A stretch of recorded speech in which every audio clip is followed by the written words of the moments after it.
Day after day, more people come to Corner Town. You better get ready now. We're having breakfast with Bob.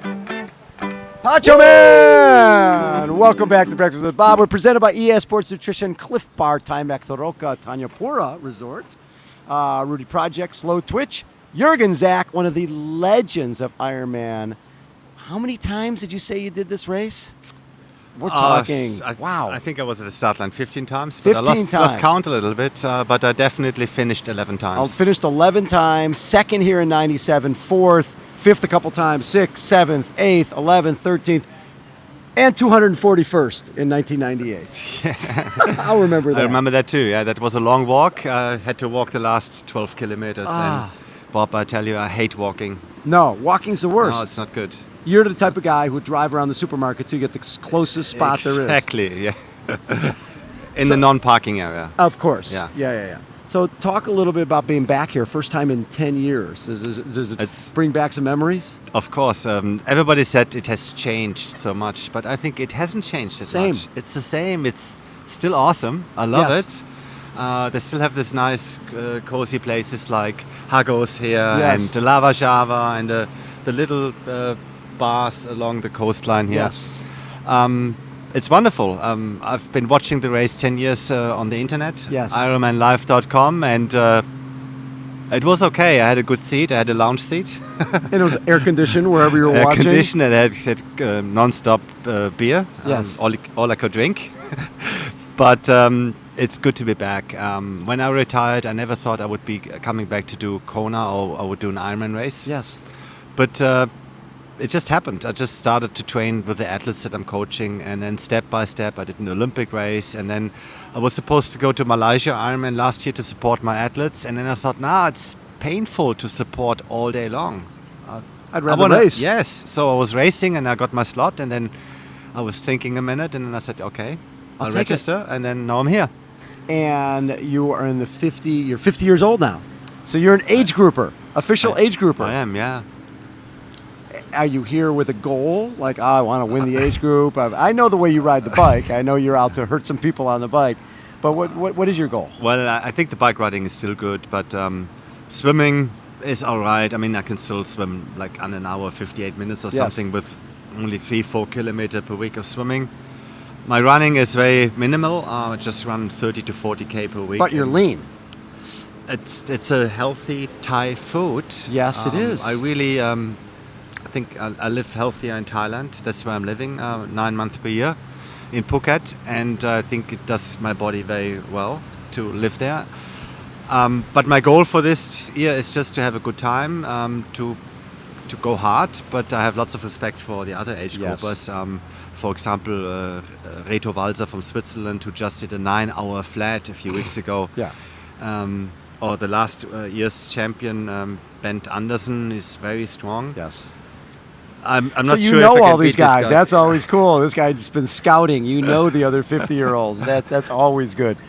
1997, Thomas Hellriegel wins. You get second. Germany 1-2. And I think it was with Lothar third. Lothar was third, yeah. Yeah, so Germany swept the podium. How special was that when you look back on it? It was very special. It was these three characters, Lothar and Thomas and me. Yes. Everybody so different. And we were dominating the European races for a while, but never ever a German did win Hawaii. Right. Thomas was the first one, and then we did first, second, and third. This was very special. And the three of us were touring through all the talk shows in Germany for weeks, and we were very busy. But it never happened again, and I hope this year could be the year with Kienle and Frodeno, and maybe Niels. I think Niels has a chance, or Böscherer, but I think Niels could be the guy. So maybe we have 1, 2, 3 again. So when you look back at that era, what you were known for was your cycling. And Mark Allen and all the guys knew when you'd be a little behind out of the water, but when you caught up, there was everybody scrambling for gears and trying to figure out what to do. I think you enjoyed that. Of course. I could see them far away, the lead pack, and they came closer and closer. And when I was just about to pass them, I would pause for a second and get up to a good momentum, and when they were riding 45k per hour, I would pass them at 65k per hour so that nobody had a chance to jump on my wheel. and they were shifting gears, and they were all nervous and looking around. Jurgen is coming. Those days are over. I can't keep up with the top pros anymore. I mean, the bike splits they're riding now are very fast, amazing. But cycling is still my strength, and I can still do a Zack attack, but I could not surprise the pros anymore. What I liked about what you did was really the only way you were going to win that race was to build a lead up on the bike.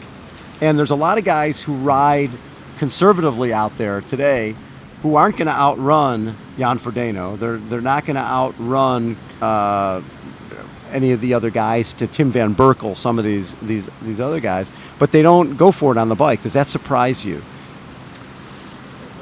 Well, maybe they can't go faster. Maybe that's it. Maybe they could go, but it doesn't make a big difference. Yes. I had to experience it once in a while when I get away from all the good runners. I'm out of sight, out of mind. And then they slow down, they don't get the right splits, and suddenly they come into transition area. Instead of the expected 2-3 minutes, suddenly it's 5, 7 or more minutes. Yes. It happened to me in Zofingen, for example, in '92. Yes. When Mark and Kenny Sousa were chasing me, and I was off the bike with an 8-minute lead. And they never caught me, and it happened in Germany or in Austria and many other races, but it never happened in Hawaii. Right. Do you feel that second place was your best race here? Or was there another race that means more to you from this race? Of course, it was my best result, and also a good race for me because I was injured. You remember when we talked about this? I had about to get a stretch fracture. Yeah, your foot is around my pubic bone. Oh. And I couldn't run for like 5 weeks. So my preparation was very minimal with the running. I just started to run 10 days before Kona. I did a 7:51 that year in Roth, and I was the favorite to win here among one or two others. But my running training was awful, and I was just happy to be at the start line, and I had no expectations. And then in a transition area, after having a fantastic swim, I had the helmet problem. Oh, you couldn't get your helmet. The buckle was gone, and we had to look for the buckle, and then the strap was fuzzy, so I had to get a scissor from a volunteer and get the permission to use the scissor, so to get the fuzzy end off. And I lost another 4 minutes. So, and looking at all the obstacles I had, I can be very happy about the second place. When you look back on your career here, and again, so consistent over the years, was there one athlete that you had a consistent rivalry with at not just this race, but maybe in Germany as well? Was it Lothar Leder? You guys were sort of the same era? I could name a few. It started with Dirk Aschmoneit. Oh, yes. Because the reason why I went to Hawaii was Dirk, and it was Dirk only. I was winning all the other races in Germany, short distance, half Ironman races, and I was undefeated. And then Dirk Aschmoneit came to Hawaii, and he was the best German, and he got all the publicity, he got all the sponsors, and I hated it. So I just said, okay, I want to go to Hawaii just once to make a point. Yes. And that was in 1989. I qualified in Roth. It was not the full distance, it was a shorter distance at that time. I came to Hawaii, I've never done Ironman and never ran a marathon before, and I finished 7th overall. But after I've done it, I thought, this is amazing. This is why I'm doing the sport, to meet international people, make friends, and to be at nice places like Kona, Hawaii. And I just thought, okay, forget about short distance, forget about the national teams and the national team uniform. I want to be an Ironman athlete. And I changed my career after being in Kona once. So Dirk Aschmoneit was he was the catalyst. The catalyst, and then of course it was Wolfgang Dietrich, my training partner, who I had some nice battles with, and I always enjoyed racing with him. He was a true character. And then later it was, of course, Lothar and Hellwigel, and at the end it was Norman Stadler and Faris Al-Sultan. You must look back and go, look at the stamp that the German athletes have made here now. With Norman has won this race, and Sebastian has won this race, and obviously Thomas. You look back at all the great German athletes and the impact you guys have had on this race. That's pretty special. Yeah, of course, nobody comes close to Mark Allen and Dave Scott for the men's race, winning 6 times and being such role models for triathlon and Ironman. But I can proudly say that the Germans changed the dynamics of the race. No question. Dave and Mark were a little bit more conservative. They were saving their energy. They were a little bit predictable, except that Mark Allen sometimes fell apart. But he always knew where their strength is, and they were relying on their strength. That was the run in the heat of the bike in most races. But the Germans, they just pushed it, and they did some stupid moves sometimes. Yes. But it did change the momentum, and it did keep the competition on the toe. Every time a Norman Stadler got away and won the race from the front, or Thomas Hellriegel almost won a race in the front, it changed the way other people prepared. They knew they couldn't. It's not like you're letting anybody go because people couldn't ride with you, but they had to know where you were at all times because they couldn't, they couldn't give you guys 10, 12, 14 minutes and still ruin. Exactly. But now all the international athletes have another problem because the Germans now, Kienle and Frodeno, they are excellent bikers and good runners. I mean, Frodeno might be the most talented runner in the field here. And he's a great front pack swimmer. Exactly. So now these Germans have no more weakness. My weakness, I would say, was the run in the heat, and I was not the fastest swimmer. Wolfgang Gütjes was not a good runner. Norm Stadler was a little bit behind in the swim. Yes. But these guys are awesome in all three. The guy I thought was going to win here was Lothar Leder. I think he got third, but he just never had that race. That I thought, because I thought he could run better than a lot of the other guys. That's true, and he was also a good swimmer, and he had some good bike rides here. I remember he was in the lead on the bike once, on his own, and he got a penalty being in first position. You remember that? No. Did ever a cyclist get a penalty being in the lead? I don't think so. It was Lothar. Wow. He was on the left side trying to get behind a truck, and it was considered being blocking. Oh, that's interesting. So he was the first one. Well, he did set a record. He was the only one being in the lead and getting a penalty. I love that.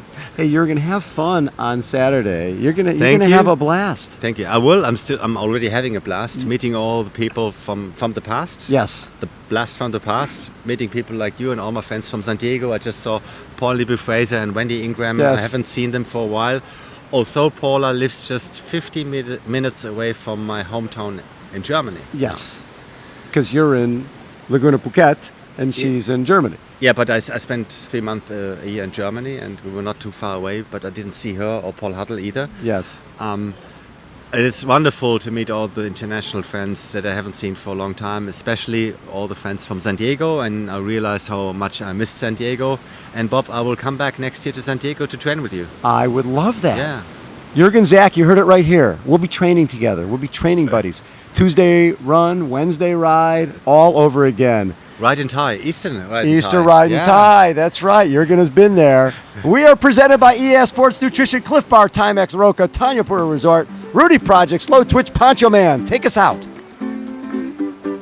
Day after day, more people come to Corner Town. You better get ready now.